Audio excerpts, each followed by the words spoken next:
नमस्कार गाइस, स्वागत है आपका जियो स्माइल यूट्यूब चैनल पर। गाइस, आज एक वर्ल्ड हिस्ट्री का टॉपिक है जो हमारे हर एग्जाम्स में पूछा जाता है, चाहे वो सिविल सर्विसेज का पेपर हो, चाहे आपका वनडे एग्जाम्स का हो। अफीम का एक युद्ध जो ब्रिटेन और चाइना के साथ होता है, इस पर हम लोग कुछ बातें रखेंगे। नॉलेज के लिए भी ये टॉपिक ठीक रहेगा। हमें पता होना चाहिए कि हमें हमारे वर्ल्ड हिस्ट्री में क्या क्या हुआ था और साथ साथ यूरोप में क्या क्या हुआ था, क्योंकि एग्जाम्पल वहीं से बने थे हमारे आज़ादी के। गाइस, हम आज़ाद हो गए, आज़ाद अचानक नहीं हुए।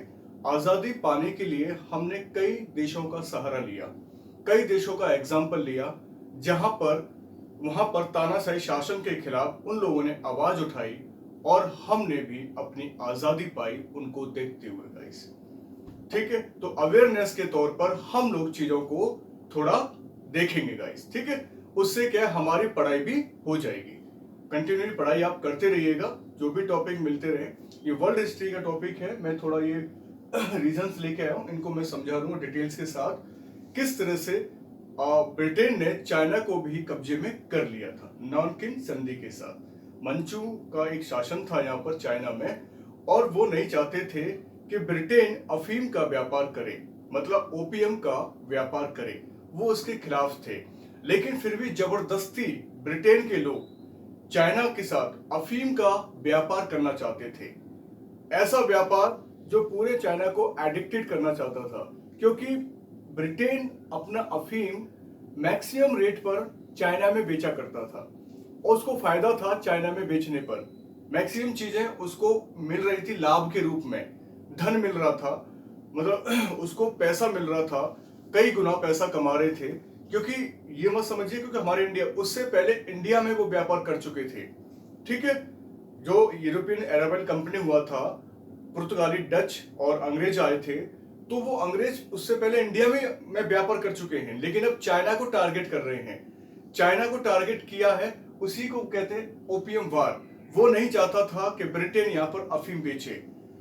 सब कुछ बेच रहा था, चाय पर भी कर रहा था, रेशम पे भी कर रहा था, कपड़े पे भी कर रहा था। गाइस, इन तीनों पे व्यापार कर रहा था, लेकिन इन तीनों से मुनाफा ज्यादा अफीम दे रहा था उसको। मैं आपको बताऊं, जब अफीम का युद्ध चल रहा था तो मंचू का शासन था यहाँ पर। मंचू का शासन कहां पे था गाइस? चाइना में। चाइना में मंचू का शासन था और चाइना के लोग नहीं चाहते थे कि अफीम का व्यापार चाइना में हो। ऑलरेडी चाइना में किसका व्यापार चल रहा था?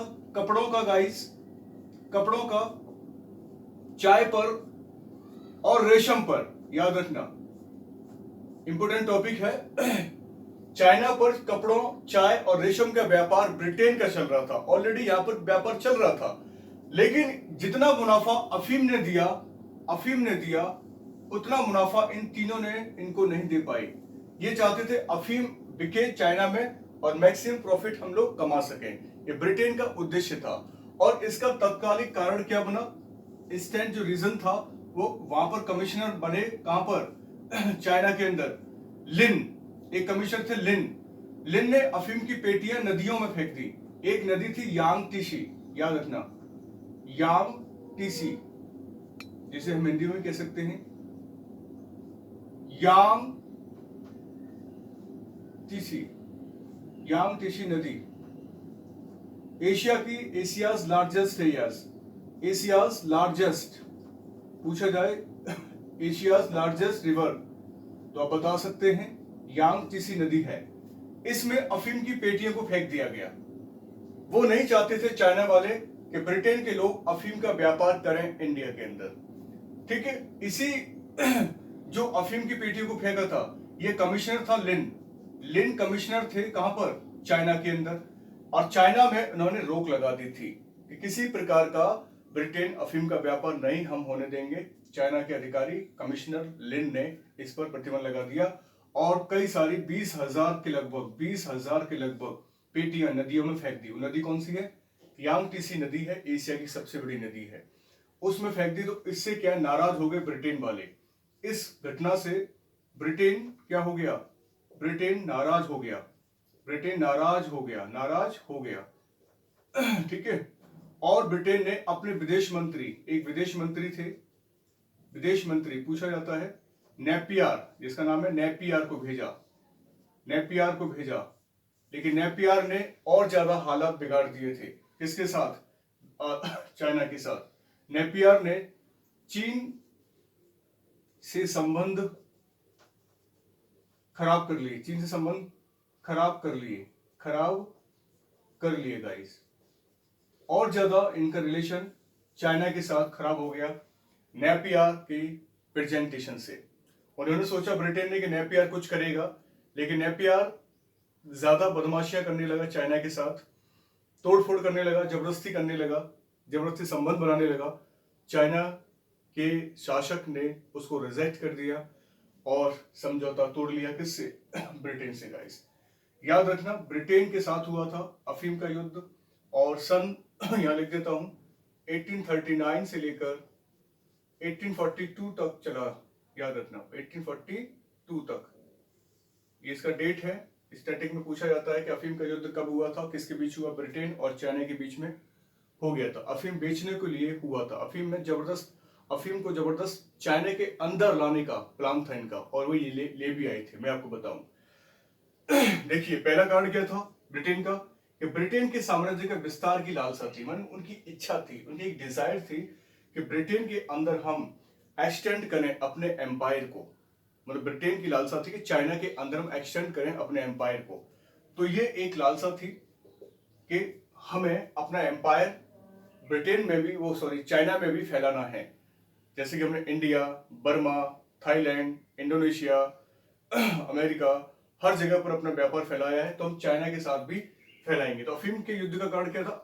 मतलब तत्कालिक कारण हमने बता दिया, नदियों में फेंक दिया था अफीम बहुत सारा, और उससे क्या ब्रिटेन नाराज हो गया। ब्रिटेन और चाइना के संबंध खराब होने लगे। उस समय चाइना में शासन था, मंचू का शासन था, और उसका तरफ से एक कमिश्नर था लिन ने पूरी तरह से उसका बाइकआउट किया ब्रिटेन का। फिर ब्रिटेन की तरफ से ब्रिटेन के साम्राज्य के विस्तार की लालसा थी, ठीक है। दूसरा था को होंग के नियंत्रण से मुक्ति की आकांक्षा भी थी, आकांक्षा भी चाहते थे को होंग एक प्रमाणित दलाल होते थे, प्रमाणित सर्टिफाइड ब्रोकर होते थे। ये सर्टिफाइड ब्रोकर किसके होते थे? चाइना के गाइस, चाइना के ब्रोकर होते थे ये। मतलब जो भी काम करना है इनसे पूछ के करना पड़ेगा ब्रिटेन वालों को। तो ब्रिटेन वाले अपनी इंसल्ट समझते थे कि यार ये तो गलत काम है, हमें को होंग से पूछना पड़ेगा, और को होंग इजाजत नहीं देता था चीन के साथ ज्यादा तालमेल बिठाने की, चीन की चीनी भाषा सीखने की, और चीन के सारे रीति रिवाज सीखने की कोई इजाजत नहीं देता था ब्रिटेन को। याद रखना, चीन के साथ ज्यादा तालमेल में डायरेक्टली तालमेल की इजाजत नहीं देता था। कौन नहीं देता था? को होंग। याद रखना, को होंग के नियंत्रण से मुक्ति की आकांक्षा थी। ब्रिटेन चाहता था कि को होंग का नियंत्रण खत्म हो जाए चाइना से। अगर को होंग का नियंत्रण कंट्रोल खत्म हो गया तो हम अपने अफीम को घर घर में पहुंचा सकते हैं चाइना में, और हर बच्चा अफीम का क्या हो जाएगा? एक एडिक्टेड हो जाएगा, ठीक है। ये इनका प्लान था। लेकिन को होंग चीन के साथ ज्यादा तालमेल की इजाजत नहीं देता था, ठीक है, ब्रिटेन को। याद रखना, किसको नहीं देता था? ब्रिटेन को गाइस। ये सारे पॉइंट है, याद रखना। मैं शॉर्ट में बता रहा हूँ सारी चीजों को, ताकि आपके सब क्वेश्चन फंस सकें गाइस, ठीक है। चीन के साथ ज्यादा तालमेल की इजाजत नहीं दे सकता। तालमेल का मतलब हो गया कि वहां का एनवायरमेंट, वहां के रिचुअल्स, कस्टम्स एंड वहां का जो मीटिंग प्लेसेस हैं, और वहां के जो ट्रीटीज हैं, कॉन्फ्रेंस है, सेमिनार है, उनसे बाइकआउट करता था किसको? ब्रिटेन को। ब्रिटेन से कोई मतलब नहीं था, ब्रिटेन का बहिष्कार कर सकते, ब्रिटेन के लिए बहिष्कार था ये कि भाई साहब आप चाइना से ज्यादा संबंध नहीं रखेंगे इस चीज से। तो इसमें क्या है, ये रोड़ा बन के आया को होंग का नियंत्रण, ठीक है, क्योंकि ब्रिटेन अपना अफीम नहीं बेच पा रहा था इतना। लेकिन कुछ दलालों के चक्कर में ये प्रमाणित दलाल थे, लेकिन कुछ ब्रिटेन के दलाल थे, ब्रिटेन के कुछ इन्फॉर्मर थे जो चीन में धीरे धीरे व्यापार चुपचाप गुप्त नीति से करते रहे। अफीम आता रहा, जाता रहा। आज भी देख लिए बिहार में दारू बंद है, गुजरात में वाइन बंद है, फिर भी क्या है, पहुंच रही है बिहार गुजरात में, लोग ले रहे हैं, लेकिन वो प्रमाणित नहीं है। वो क्या है? अनऑथराइज्ड लोग हैं, जो कैसे करके अंदर ले आते हैं, काम कर रहे हैं। तो ऐसे ही चाइना में धीरे धीरे अनऑथराइज्ड लोगों की वजह से अफीम अंदर आ गया, और प्रमाणित दलाल अपना काम करते थे, लेकिन इतना नहीं कर पाए जितना अनऑथराइज्ड जो ब्रोकर थे वो लोगों ने अफीम को चाइना के अंदर ले आए और घर घर तक पहुंचाने का काम उन्होंने शुरू कर दिया गाइस। ठीक है, याद रखना। ब्रिटेन एक और चीज चाहता था। ब्रिटेन ने क्या किया, साम्राज्य विस्तार की लालसा रखी। हो रहा था इसका क्या, किसकी वजह से, कपड़ों का, टी पर एंड कॉटन, उस पर रेशम पर, ठीक है, इस पर इनका काम चल रहा था। साम्राज्य विस्तार की लालसा थी। दूसरा, कोहोंग का नियंत्रण से मुक्ति की आकांक्षा।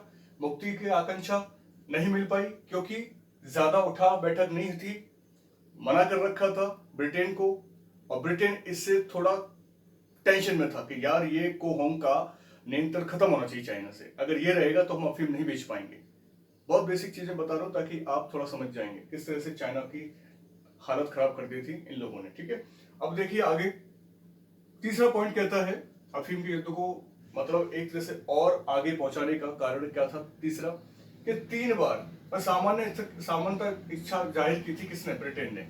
समानता की इच्छा, इक्वलिटी की डिजायर, इच्छा जो है वो जाहिर की थी कि 3 बार घुटने टेकने, 9 बार माथा टेकने का नियम था यहाँ पर। ये चाहते थे ब्रिटेन की ये नियम खत्म हो जाए। कौन सा, ये वाला 3 टाइम्स क्या था कि आप नी पर रहेंगे, एंड 9 टाइम्स क्या था कि आप फॉरहेड झुकाएंगे। किसके सामने, चाइना के सामने। तो ये भी थोड़ी इंसल्ट महसूस करने लगे कौन, ब्रिटेन के लोग गाइस। अब 3 बार घुटने टेकना, 9 बार माथा टेकना ब्रिटेन को शोभा नहीं देता था। ब्रिटेन ने कहा हमारा कई देशों पर आधिपत्य है और हम चाइना के सामने इस तरह के, लेकिन हम ऐसा नहीं करेंगे, इस नियम के खिलाफ भी जाएंगे। ये भी नियम अफीम का युद्ध का कारण बना गाइस। उन्होंने कहा अगर आपको अफीम लेके आना है, बाजार बनाना है चाइना में, तो आपको ये 3 बार घुटने टेकने पड़ेंगे, 9 बार माथा टेकना पड़ेगा चाइना के सामने।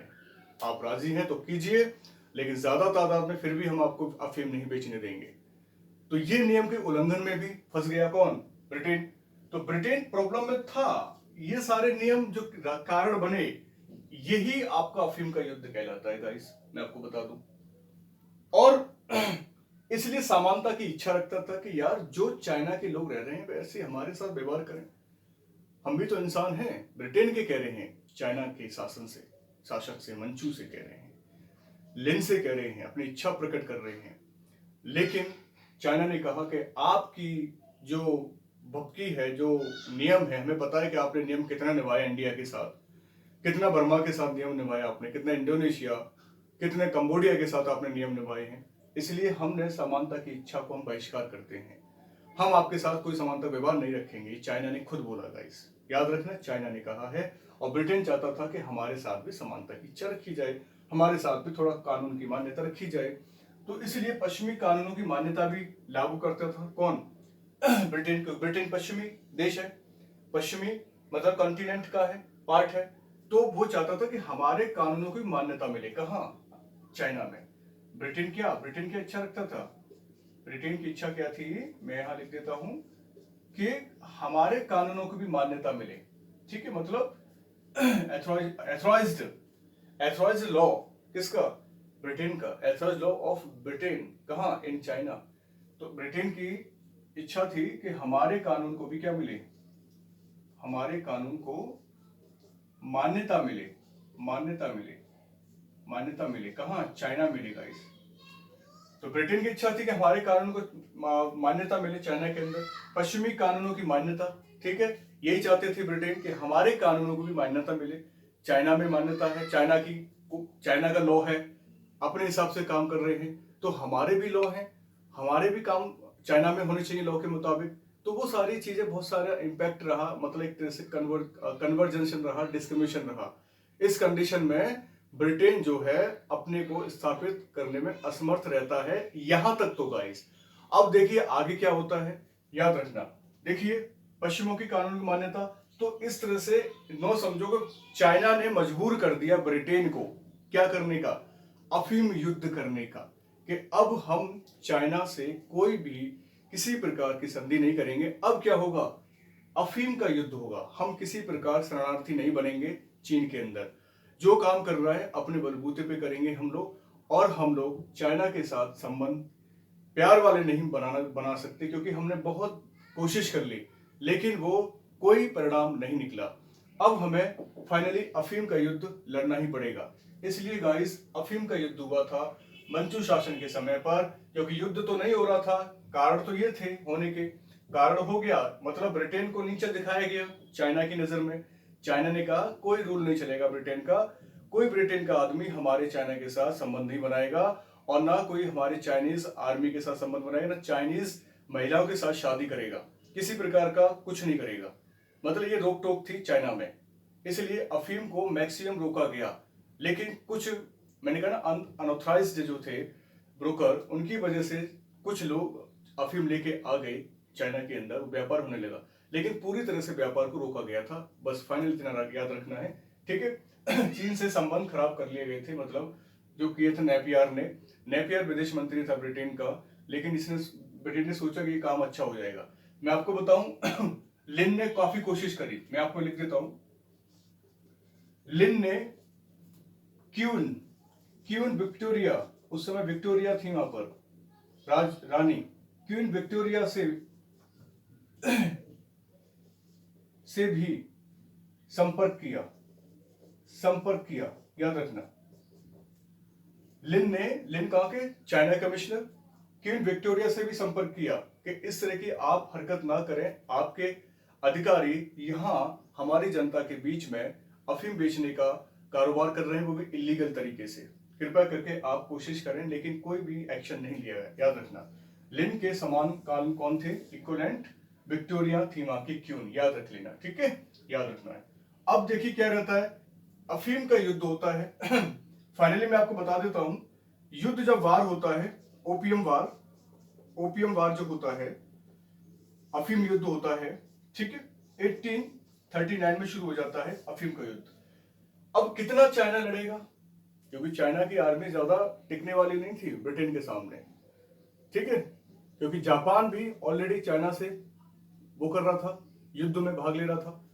क्योंकि अगर मैं बात आपको बताऊं, जापान चाइना का जो रिलेशन बना, वो रिलेशन नहीं था, वो 1890 से लेकर 1940 तक, यह समझो हालत ज्यादा खराब थी, किसकी, जापान और चाइना के बीच में।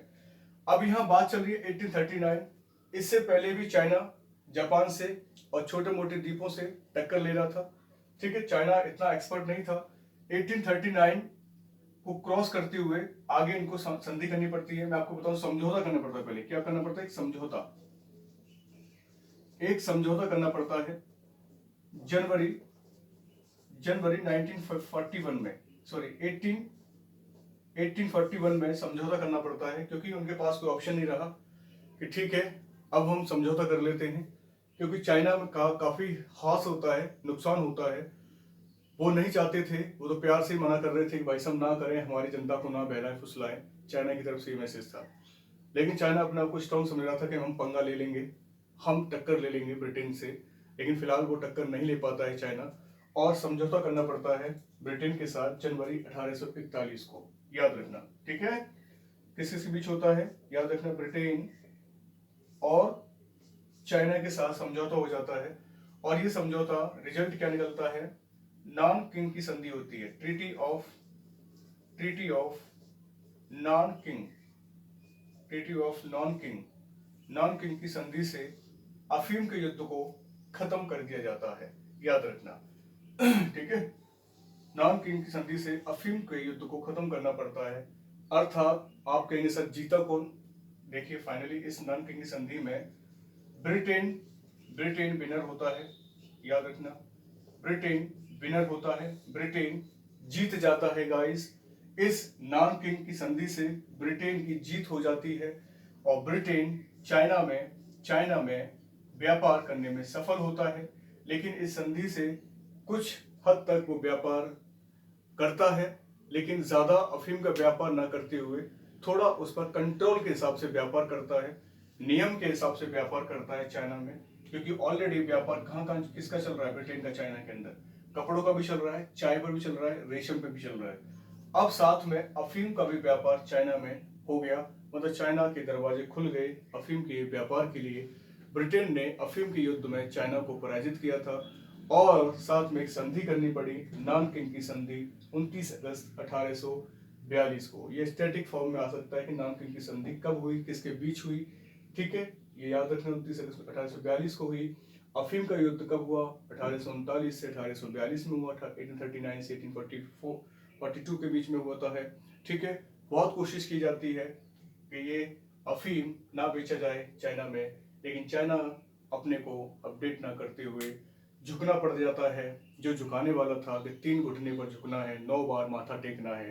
ब्रिटेन के लोगों को मजबूर किया चाइना ने, और ब्रिटेन के लोगों ने फिर इसकी अपनी इंसल्ट समझी, अपनी बेइज्जती समझी कि अब चाइना में युद्ध होकर ही रहेगा और हम अफीम बेच कर ही रहेंगे, देखते हैं कौन हमें रोकता है। ये सही सारे रीज़न थे, क्योंकि ब्रिटेन चाहता था कि चाइना में अफीम बेचेगा तो बहुत सारा लाभ हम कमाएंगे, मुनाफा, सिर्फ उसका मुनाफा कमाना था। ये नहीं कि चाइना को भी फायदा पहुंचाने का था उसका मकसद, ब्रिटेन का सिर्फ मुनाफा था, लाभ था, प्रॉफिट था गाइस, ठीक है। कहीं भी किसी भी आइलैंड पर या किसी भी देश पर वो अटैक करता था तो धीरे धीरे वो अपनी पहले कंपनी खोलता था, कंपनी खोलकर वहां माल बेचा करता था, तो उसका ऐसे इस तरह से एक्सेस होना था। बाकी वो एक्सेस किस में बदल जाता था, उसके सक्सेस में, वार में कंप्लीट हो जाता था, क्योंकि वहां के देश नहीं चाहते थे कि ब्रिटेन यहाँ पर क्या करे, फायदा ही फायदा उठाए और सारा माल बेचकर मुनाफा कमाकर निकल जाए। तो कई देश ऐसे रहे जो गुलामों की स्थिति में रहे ब्रिटेन के, और ब्रिटेन अपनी ताकत इस्तेमाल करता चला गया और आगे ब्रिटेन चलता ही चला जाता है, चलता ही चला जाता है, और एक रूप ले लेता है सेकेंड वर्ल्ड वॉर का गाइस।